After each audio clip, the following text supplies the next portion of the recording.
Hello, my name is Anna Joyner, and today I will be going over the federal education legislation passed between the years 2002 and 2015. The No Child Left Behind Act was passed by George W. Bush in 2002. This act was the start of many curriculum changes implemented by the federal government. Under this law, states were required to administer standardized testing for reading and math, all with the goal of raising the test scores to either a proficient or higher level by 2014. In order to achieve this, the government required teachers to have higher standards as well to get certifications. If schools did not meet this goal, sanctions could have been placed on the school. The Every Student Succeeds Act was passed by Barack Obama in 2015. Under this act, the federal government gathered funds for schools to help with improvements. This bill mostly targeted low-performing schools in an attempt to help students who were struggling with standardized testing. The bill placed requirements on states to conduct student assessments in readings, mathematics, and science. Most of the goals and assessment requirements were established by the state.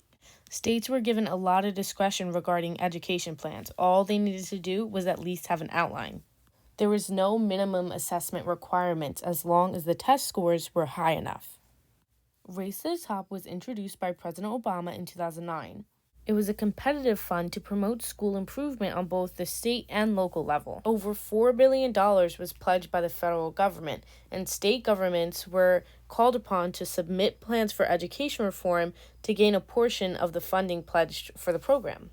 This was considered the largest ever federal investment in education reform.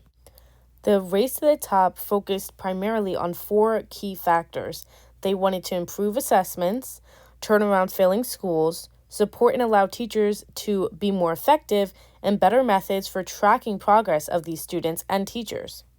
I found three similarities between all of these acts. All education acts reviewed promoted improving test scores in schools. They all had similar criteria for schools, and if those criteria was not met, the school was penalized, and they all required a plan in place for schools to help students succeed. The way each bill approached this goal was the main difference. So No Child Left Behind established a universal accountability system for all state educational curriculums. Every Student Succeeds Act gives states the flexibility to develop accountability systems that best measure student success in their respective states, while the Race to the Top Act was much less transparent and private organizations were much more involved.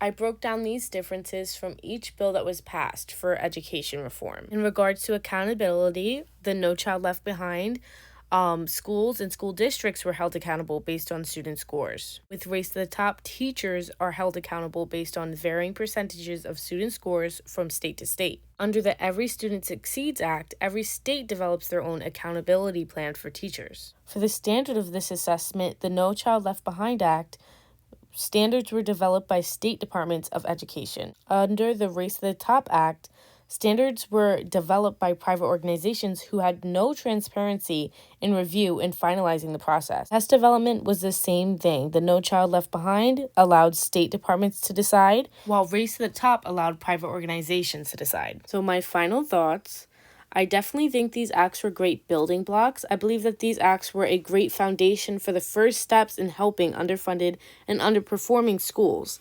I think it's time to readjust the way we set these criteria. I definitely believe at the time these were seen as progressive, but now it's time to realize that these acts are just not doing the job. We need to acknowledge the disparity in schools and readjust how we evaluate funding.